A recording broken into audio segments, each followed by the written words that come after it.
F for Fake is like no other film ever made. It's a kind of essay, I suppose you could say, it's not really a documentary, but it's a kind of a documentary essay. It's as though you said to Orson Welles, what do you have to say about the subject of fakery, art forgery, charlatanism, magicianship, the idea of authorship, and experts?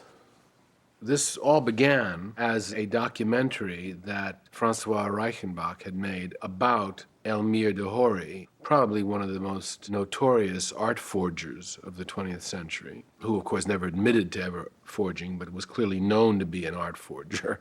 He passed away now.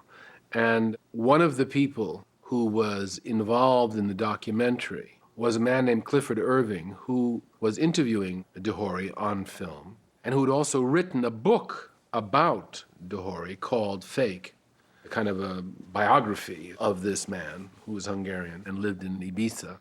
And while this documentary was being finished, Clifford Irving became rather a notorious figure in his own right because he claimed to have written an autobiography of Howard Hughes, which got a tremendous price in the marketplace, and turned out that it wasn't real, but that it was a fake.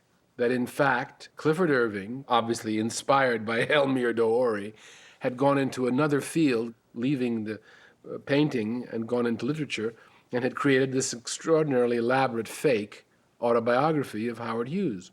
It was so believable, the handwriting had been forged so well, that Howard Hughes had to make an unprecedented move of talking to the press.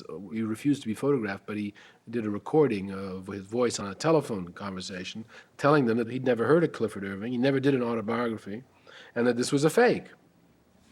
Orson then, inspired by all this happening at once, and seeing this material that Francois Reichenbach had shot, had an inspiration and decided to do a kind of essay documentary, taking Reichenbach's material, shooting more material of his own, re-editing Reichenbach's material however he wanted to, putting it all together into a whole kind of speculation on fakery.